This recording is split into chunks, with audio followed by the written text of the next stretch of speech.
मन हमेशा अशांत रहे, मन में हलचल मची रहे, ऐसा कौन चाहता है?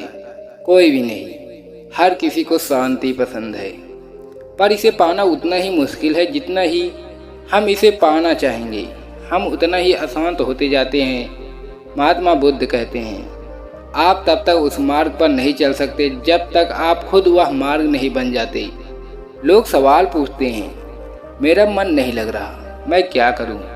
मैं मन को शांत करना चाहता हूं, एकांत करना चाहता हूं, मन को साधना चाहता हूं, हर तरह के फालतू विचारों से मुक्ति पाना चाहता हूं, पर मेरा मन कहीं नहीं लगता ही।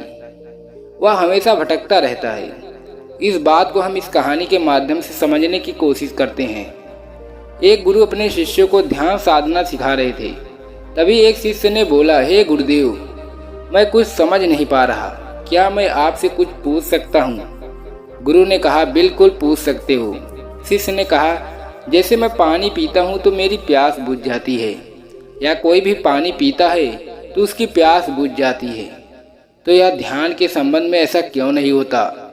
जब हम आपके कहे अनुसार एक जैसा ही ध्यान करते हैं तो हम में से कोई पहले या कोई बाद में तो कोई कभी भी ध्यान की स्थिति को प्राप्त ही नहीं कर पाता। ऐसा क्यों होता है? गुरुदेव, जैसे पानी से सबकी प्यास बुझ जाती है, वैसे ही ध्यान से सबके ज्ञान चक्षु खुल जाने चाहिए, पर ऐसा क्यों नहीं होता? गुरुदेव कहा, कल किसी ने हमें भोजन पर आमंत्रित किया है, कल तुम मेरे साथ चलना, मैं तुम्हारे प्रश्नों के उत्तर वहीं दूंगा। अगले दिन दोनों गुरु और शिष्य भोजन के लिए एक धनी व्यक्ति के पास पहुंचे। उस धनवान की पत्नी ने उन्हें भोजन पर बुलाया था। दोनों गुरु शिष्य भोजन करने के लिए बैठ जाते हैं। उन्हीं के साथ उस स्त्री का पति भी भोजन के लिए बैठा हुआ था। उसने अपने सभी नौकरों पर चिल्ला कर कहा, यह क्या बेकार सा भोजन बना रखा है, इसमें कोई स्वाद नहीं है।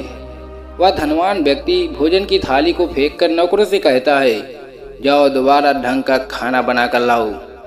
धनी व्यक्ति की पत्नी ने उन दोनों गुरु शिष्य से क्षमा मांगकर उन्हें भोजन परोसने लगी। फिर दोनों ने भोजन किया, लेकिन गुरु ने अपनी थाली में 2 रोटी छोड़ दी। गुरु ने उसे स्त्री से कहा, पुत्री, क्या तुम मुझे यह रोटी बांध कर दे सकती हो? स्त्री ने उन 2 रोटियों को बांध कर दे दिया। उसके बाद दोनों गुरु शिष्य वहां से चले गए। रास्ते में गुरुजी ने शिष्य से पूछा, तुम्हें भोजन कैसा लगा? शिष्य ने कहा, भोजन तो अति स्वादिष्ट था, मुझे बहुत ही पसंद आया, मुझे वहाँ भोजन करके बहुत ही अच्छा लगा। फिर गुरु ने कहा, क्या इससे अधिक तुम्हें और कुछ नहीं लगा? शिष्य ने कहा, इससे अधिक क्या अच्छा हो सकता है? गुरु, मेरी भूख मिट गई, मेरा पेट भर गया। फिर गुरुदेव ने कहा, भोजन तो अच्छा था, लेकिन उस स्त्री के पति ने भोजन स्वादिष्ट नहीं है ऐसा क्यों कहा? भोजन तो अच्छा बना था, भोजन तो एक जैसा ही था, फिर उसके पति को भोजन पसंद क्यों नहीं आया? शिष्य ने कहा, आप ठीक कहते हैं गुरुदेव, मैं तो कुछ समझ ही नहीं पा रहा हूँ, आप ही कुछ बताइए। गुरुदेव ने कहा, अभी तुम मेरे साथ इस मार्ग पर चलते रहो। गुरु शिष्य चलते चलते बहुत दूर निकल गए। शिष्य ने गुरुदेव से कहा, गुरुदेव, हम हमारे आश्रम के मार्ग पर तो नहीं हैं, फिर हम इस मार्ग से कहाँ जा रहे हैं?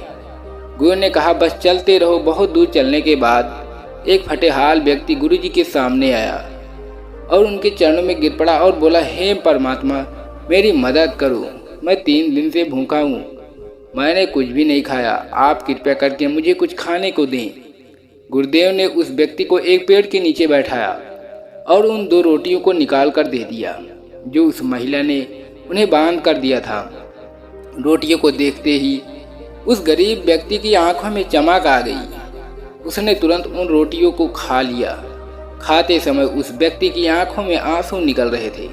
वह रो रहा था और रोटियों को खाता जा रहा था और अपने हाथ से इशारे कर रहा था, जैसे वह किसी अदृश्य शक्ति को कह रहा हो कि तेरा धन्यवाद इस रोटी के लिए।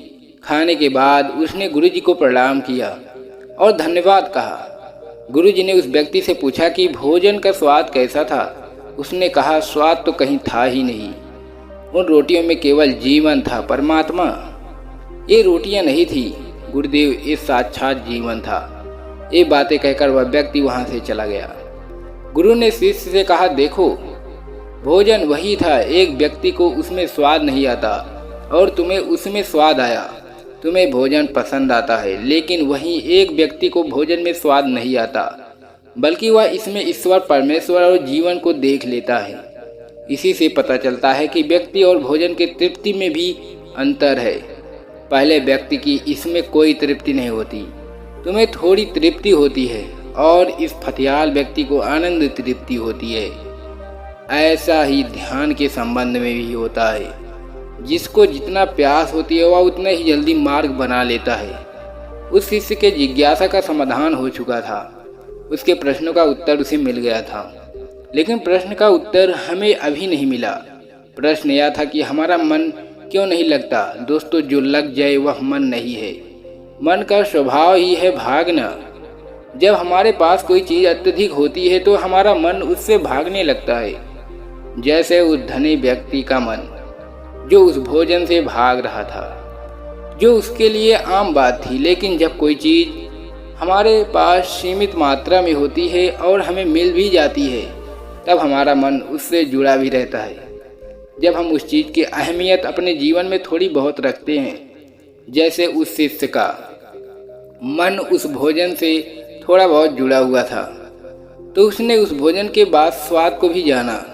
लेकिन जब हमें कोई चीज़ चाहिए होती तो हमारे पास नहीं होती, तो पहले हमारा मन उस चीज़ के लिए बहुत ही ललायित रहता है। वह हर हाल में उसे पा लेना चाहता है। लेकिन जब कोई चीज़ प्राणों से जुड़ी हो, जैसे कि वह 2 रोटी, और जब बात प्राणों पे आ जाए तब मन गायब हो जाता है। तब आपका स्वाद नहीं दिखता, भोजन का प्रकार नहीं देखते, तब आपको सिर्फ भोजन चाहिए होता है। तब आप एकाग्र हो जाते हैं। भोजन के लिए जो मिले उसी में आपको आनंद आ जाता है। स्वाद हो या ना हो, आपके प्राण अंदर तक उसे स्वीकार कर लेते हैं, और यह तब तक होता है जब मन नहीं होता। जीवन में हम हमारे मन को लगाने की बहुत कोशिश करते हैं। कुछ पढ़ाई में लगाने की कोशिश करते हैं, तो कुछ काम में लगाने की कोशिश करते हैं। लेकिन आपने देखा होगा कि मन कहीं नहीं लगता, और यह लग भी नहीं सकता, क्योंकि इसका काम किसी चीज़ में लगना नहीं, बल्कि इसका काम बस इधर उधर से भागने का। एक चीज़ आपके जीवन में मिलती है, फिर आपका मन दूसरी चीज़ पे ले जाती है। दूसरी चीज़ जब आपको मिल जाती है तो आपको तीसरी चीज़ पे ले जाती है। मन कभी भी संतुष्टि को नहीं जानता, वह केवल पाना जानता है, पाने के बाद भूल जाना जानता है। जो मिल गया उसे छोड़ देने की आदत होती है, जो छूट गया उसे फिर से पा लेने की मन की आदत होती है। अपनी जिंदगी के पिछले हिस्से को देखिए और जानिए कि आपका मन कहीं लगा है, कहीं रुका है, या केवल आपका मन अभी तक बस आपको ही भगा ही रहा है। अब सवाल यह आता है, अगर मन का काम भागना या भगाना ही है तो क्या जिंदगी भर हम भागते ही रहेंगे? क्या हम रुकेंगे नहीं? ध्यान से देखो तो जिंदगी ऐसा ही है। जन्म से लेकर मृत्यु तक इंसान भागता ही रहता है, कभी किसी चीज़ के पीछे, कभी किसी इंसान के पीछे। लेकिन फिर कुछ इंसान भागना बंद कर देते हैं, तब चीज़ें उनके पीछे भागती हैं, वह किसी चीज़ के पीछे नहीं भागती। इसका सबसे बड़ा उदाहरण स्वयं गौतम बुद्ध है। हम आम लोग कैसे अपने जीवन में ठहराव ला सकते हैं, कैसे हम अपने जीवन में एकाग्रता ला सकते हैं, कैसे हम अपने जीवन में अपने मन को हम नियंत्रित करने से रोक सकते हैं। और इसका एक ही रास्ता है, वो ध्यान। ध्यान आपके जीवन को व्यवस्थित बनाता है। मन भागता है, ध्यान ठहराव देता है।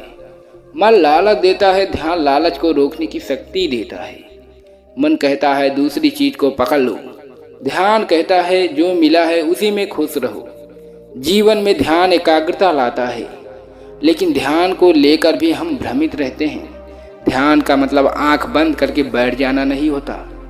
एक छोटी बच्ची बहुत ही अच्छी बांसुरी बजाती है। जब वह बांसुरी बजाती है तो उसका मन उसके सुर में खो जाता है, उसके प्राण केवल उस बांसुरी के धुन में रम जाती है, और यही उसका ध्यान बन जाता है। लेकिन ऐसा इसलिए होता है क्योंकि इस लड़की को उस बांसुरी में रस आता है, आनंद आता है, यही उसकी प्रकृति है। तो वह वही कर रही है जो वो हो सकती है। एक अध्यापक अपने छात्रों को पढ़ाता है तो उसमें खो जाता है। वह अपने प्राणों से पढ़ाने का आनंद लेता है, उसमें रुचि है, उसे यही उसकी प्रकृति है। जब वह पढ़ा रहा होता है तो उसके मन में कोई हलचल नहीं होती, ना तो भूतकाल की सोचता है, ना वो भविष्य की। वह तो केवल वर्तमान क्षण में ही रहता है और यही उसका ध्यान है। जो व्यक्ति जो है अगर वही होने लगे तो उसमें अपने आप ही ध्यान उत्पन्न होने लगता है, वो एकाग्रता होने लगती है। लेकिन जब वह व्यक्ति कुछ होने की कोशिश करता है तो उसका मन हावी होने लगता है, एकाग्रता टूट जाती है और तब हम भागते रहते हैं। जीवन में हमें सब कुछ मिल जाता है, तब भी हम सोचते हैं कि कुछ रह गया, और यही अधूरापन कभी कम नहीं होता। क्योंकि जो आप हो सकते हैं, जो आपकी प्रकृति थी, आप नहीं हुए। आप जीवन में बाकी सब कुछ हो गए, लेकिन जिन कार्यों में आपका गुण था आप वह नहीं हो पाए। ऐसे ही आप हमेशा अधूरे रह जाते हैं। तब मन कहीं नहीं लगता।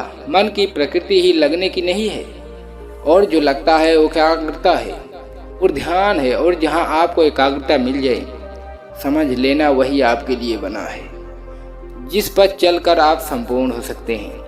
तो दोस्तों, उम्मीद है कि आज की ये वीडियो आप लोगों को जो पसंद आई होगी, तो वीडियो को लाइक और अपने दोस्तों के साथ शेयर जो करिएगा।